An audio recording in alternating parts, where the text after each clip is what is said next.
In 1929, under the heavy shadow of British colonial rule, the red soils of southeastern Nigeria trembled, not from the marching boots of soldiers, but from the barefoot defiance of women. Among them, a 17-year-old girl would rise, not a queen, not a warrior, but a farmer's daughter, who would speak with a fire that shook the empire.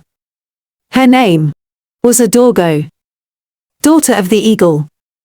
She lived in Aloko, a quiet Igbo town where yam barns towered like shrines and women ruled the earth beneath the skies of Allah, the goddess of the land. Every morning, Adaugo followed her widowed mother, Nena, to the market. They traded palm oil. They sang. They endured. But then came the rumors that the British were coming to count them. To count their children, their goats, even their wombs. Because a tax was coming. The white man arrived. His name, Captain Cook. This story is proudly brought to you by Akomovie.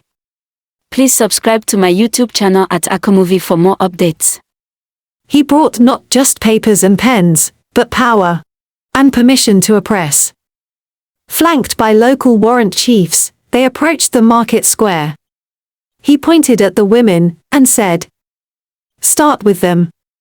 But before any number could be written, one voice rose from the crowd. "Your law is not our law. Did Allah send you to count the wombs of women?" Silence gripped the market. And then, the fire spread. Word traveled from village to village. From Aloko to Aba, from Yumwaria to NG. Over 10,000 women gathered. Marching. Singing.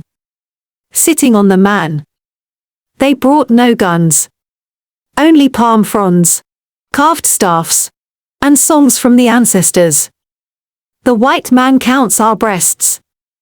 But who counts the blood we shed to feed this land? This story is proudly brought to you by Akomovie.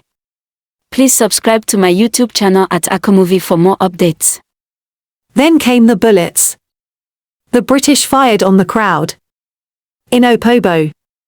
In Aba. In the market squares. Over 50 women were killed. Adaugo watched her best friend, Ngozi, fall. Shot while holding a clay pot of palm wine. A pot meant for peace. Shattered by empire. And yet, they did not kneel. Their protest became the flame that burned through the pages of colonial policy. The British restructured their rule. Warrant chiefs were scrutinized. Women were heard, in courts, in councils, in history. Adaugo never married. She grew old in her village, telling stories under the moon.